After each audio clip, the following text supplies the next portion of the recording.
LeBron James kausap na ang agent ni Jokic, may planong magsama sa 2026. Kung totoo to, posibleng mabasag ang NBA history.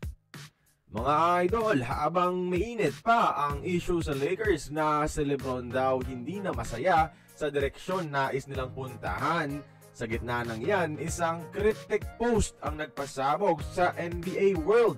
Si Misko Raznatovic, agent ni Nikola Jokic, nagpost ng picture kasama si LeBron James sa Instagram sa bakasyon. Pero etong nakakagulat dito, ang caption, "The summer of 2025 is the perfect time to make big plans for the fall of 2026. Mga idol, hindi yan normal caption lang. Parang may pinaplano talaga sila. Eto ayon sa ilang NBA insiders, posibleng pinag-uusapan na ni LeBron at ng agent ni Jokic ang paglipat ni LeBron sa Denver Nuggets next season. Kasi mga idol, si Jokic naka-mega contract pa hanggang 2028 sa Denver.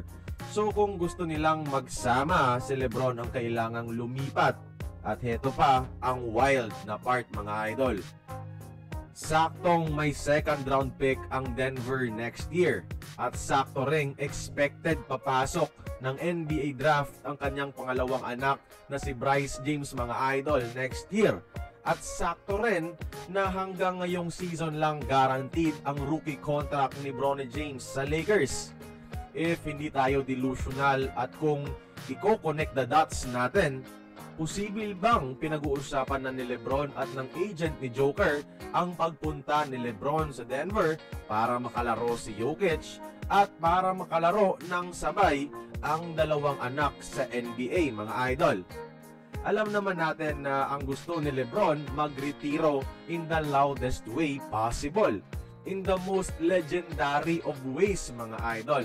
And with Jokic, mas tataas ang chance niyang manalo ng championship. Mas posible na mag-retire siya isang NBA champion mga idol, kasama ang dalawang anak. He will be the first player in NBA history na makakagawa nito mga idol kung sakali. Pero teka lang mga idol, merong isang catch dito. Hindi lahat ng fairy tale walang katumbas. So kung totoo itong pinaplano nila, makakasira ba ito sa legacy ni LeBron James? O mas magiging iconic pa siya dahil literal na first time ever mangyayari ito sa NBA history?